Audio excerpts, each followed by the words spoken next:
Muy bien, ahora viene la última estructura, que es la estructura de problema-solución. Como les dije, esto puede ser utilizado para textos tanto expositivos como argumentativos, pero lo que va a cambiar es que básicamente en una exposición son conocimientos, hechos que ya han sido comprobados, y en una argumentación va a estar enlazado en esta palabra que luego la voy a explicar completamente, que es la tesis. Entonces, la estructura de problema-solución nuevamente parte de que yo debo de comprender cuál es el problema y cuáles son esas soluciones que están planteadas. Y aquí va a haber la gran diferencia. Si es un texto expositivo, esas soluciones ya han sido comprobadas por la ciencia, por estudios, por lo que sea. Pero si esto es un texto argumentativo, esas soluciones van a ser posibles soluciones, que les voy a denominar ahora hipótesis. Posibles soluciones a esos problemas, que pueden ser argumentadas por ustedes, creadas por ustedes o basadas en algo que leyeron, pero lo importante es comprender que esa es la gran diferencia entre la estructura problema-solución de un texto expositivo y la estructura problema-solución de un texto argumentativo. Entonces yo tengo mi problema y divido sus soluciones. En este caso voy a dar el ejemplo. Todos los inviernos se producen en Chile grandes lluvias que provocan gravísimos problemas. Las casas se inundan, los ríos colapsan, el sistema de alcantarillado falla y las personas quedan expuestas a enfermedades respiratorias. Para frenar de raíz estos problemas se requieren políticas públicas de protección, prevención y control. Aquí alguien puede decir, pero está argumentando, pero estoy exponiendo soluciones a un problema que si yo quito la palabra Chile y pongo Ecuador es lo mismo. Son situaciones que ya tienen una base comprobada, por eso es un texto expositivo. Pero nuevamente enfatizo, aquí hay un problema claro y hay todas las soluciones enlazadas a dicho problema. Entonces viene el taller. Realice un texto argumentativo por cada una de las estructuras internas aprendidas. Es decir, voy a hacer un texto por cada estructura interna. En total voy a tener 6 textos argumentativos. Cada texto debe contar de un título y de 5 párrafos. Mínimo 4 oraciones por párrafo. Repito, vas a tener 6 textos. Cada texto va a tener un título. Cada texto va a estar enlazado a una de las estructuras aprendidas. Y cada uno de estos textos va a tener 5 párrafos. Debe estar vinculado a algún tema de su carrera. Puedes tener 6 textos de diferentes temas, pero deben ser de tu carrera. Debes colocar el texto con norma APA, las fuentes que se utilizaron para elaborarlo deben estar bien escritas y las consideraciones de texto que siempre la estamos manejando. Recuerden que debe ser hecho en Google Drive, compartido conmigo, a mi correo y subido al campus virtual en la parte de la materia que ahora va a estar habilitada. Ahora pasamos a los textos argumentativos. Como les dije, las estructuras que aprendimos pueden ser utilizadas también para los textos argumentativos, pero ahora vamos a ver unas nuevas palabras, unos nuevos enfoques que van a ser fundamentales, sobre todo con la gran palabra tesis. Un texto argumentativo va a tener siempre como contexto las opiniones, los argumentos que se vayan a dar para poder probar o refutar una tesis.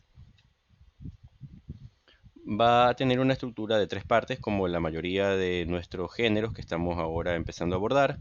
Va a haber una introducción, un desarrollo, una conclusión, que yo hago la analogía con lo que ustedes vieron en el proyecto Integrador de Saberes.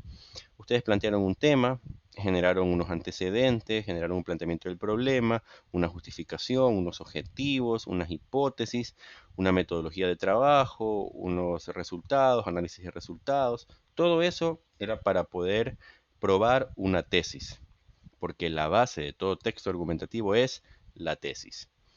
Cuando definimos tesis, algunos me podrían decir es ese monstruo que uno tiene que enfrentar al final, eso que a uno le huye porque le tiene miedo a ese documento que causa terror. Eso es un formato. ¿Qué es una tesis? Es una proposición, una opinión o una teoría que se mantiene pero a base de razonamientos. Y eso es lo que quiero que ustedes tengan en su mente. Si yo voy a hacer un texto argumentativo, debo de primero plantearme bien mi tesis. Si yo tengo bien estructurada mi tesis, luego puedo hacer párrafos para argumentar y sustentar ese gran planteamiento inicial que yo hice en mi escrito. Para argumentar hay que razonar. Razonar es poner en práctica todo lo que uno conoce para luego poder establecer de qué manera yo puedo sustentar esa tesis. Entonces aquí vamos a encontrar algunos razonamientos que tienen unos nombres quizás que no sean tan sencillos, pero se van a dar cuenta de que todo esto es lógico.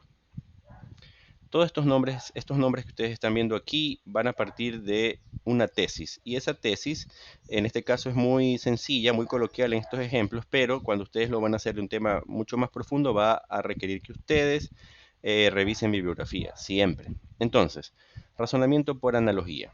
Analogía, recuerden, es una semejanza, una comparación interna entre dos ámbitos, en este caso conceptos, seres o cosas diferentes. ¿Cuál es la tesis que se está planteando en este ejemplo de analogía? Que esta persona llamada Diego no obtiene altas calificaciones, pero ¿cuál fue el argumento que me llevó a sustentar esa tesis? Era de que comparé a Micaela y Diego, al decir que son estudiantes con unas capacidades similares, y he analizado que Micaela obtiene bajas calificaciones, entonces esta persona está haciendo una analogía diciendo de que Diego también va a tener bajas calificaciones. Si se pueden dar cuenta, alguien me lo puede refutar. Me puede decir no, porque puede ser que Diego sí se haya esforzado, a pesar de que tenga el mismo nivel que Micaela. Tiene toda la razón. Aquí lo que yo quiero es que ustedes entiendan de que yo puedo razonar utilizando la analogía como un recurso. Siguiente, el razonamiento por generalización. La generalización es peligrosa, porque a veces la persona puede decir, nada, todos son así, ninguno es así. Eso no está bien. Porque cuando yo digo todos, eso no es una realidad, porque basta con que una persona no cumpla ese criterio, ya me tumba mi razonamiento. Entonces, este es otro de los ejemplos. Digamos que tengo como tesis que yo quiero comprobar que todos los escritores peruanos son excelentes, pero con que alguien me saque un ejemplo de un escritor que no era bueno, ya mi tesis se fue por mala manera. Pero esa tesis, el argumento que esta persona ha hecho ha sido por generalización, porque me nombra a personas brillantes como César Vallejo, Mario Vargas Llosa, que todos son peruanos y son excelentes escritores. Entonces esta persona dice, esa es mi argumentación para fundamentar mi tesis. Pero repito, estos son ejemplos de razonamientos que nos pueden servir en determinados casos, pero no como una herramienta que a rajatabla se va a cumplir. Razonamiento por signos o sintomáticos. Cuando una persona, digamos, aprende esta palabra síntoma, puede decir, tiene fiebre, tiene mareo, tiene congestión, entonces dice, tiene gripe, está enfermo de tiene alguna enfermedad respiratoria, etcétera. Entonces, ese tipo de razonamientos nos permitieron a nosotros sustentar alguna tesis.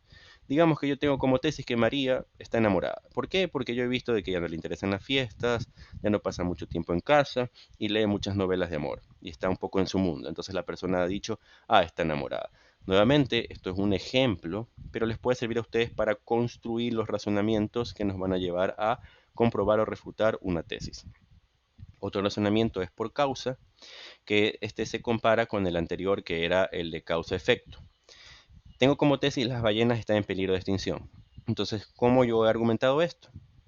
He dicho que la carne de ballena es muy cotizada, las ballenas han sido cazadas de manera indiscriminada y a su vez hay pocas leyes que de una u otra forma han logrado que esto pare un poco, pero todavía se la está cazando. Entonces ahí ya tengo comprobado con hechos ya mucho más apegados a algo científico, técnico que los anteriores. Pero enfatizo, todo razonamiento me permite a mí entender el sentido de las tesis que estoy planteando.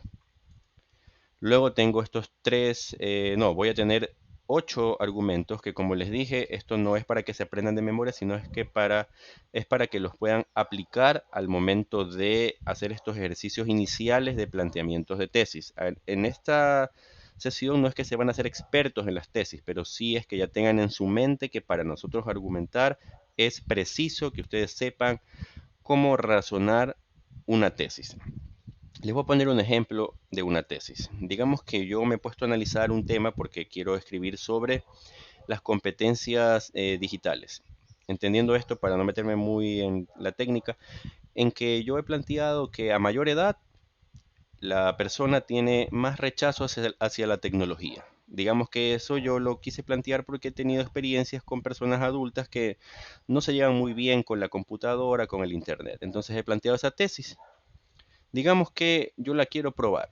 Entonces, para probarla me pongo a leer fuentes, a investigar, a encontrar gente que haya dicho que eso está comprobado con datos científicos. Entonces empiezo a poner mi argumentación y digamos que ahí estructuro algo para que yo esté con un escrito en el cual he dejado bien establecido que mi tesis para mí está comprobada. Entonces, ese es como que el proceso que ustedes van a tener que plantear. Siempre que se les pida una crítica, un comentario, siempre enfatizar que su tesis debe ser de dominio. Ustedes la tienen que dominar. Acá tenemos otros ejemplos. Ya dijimos el argumento de analogía. Argumento mediante ejemplos es como hacer una enumeración de casos que me permiten enfatizar y decir que mi tesis se está cumpliendo. El argumento de autoridad es cuando yo me baso en una ley o en algo establecido en una normativa para poder decir que lo que yo he planteado como tesis es correcto. Presunción está un poco combinada con la generalización, más que todo asociada a que algo se cree como cierto. El argumento de probabilidad está vinculado a las estadísticas cuando yo tengo como sustento que hay una probabilidad de que se cumpla lo que yo he planteado como tesis porque ya se ha hecho un estudio asociado a ese aspecto.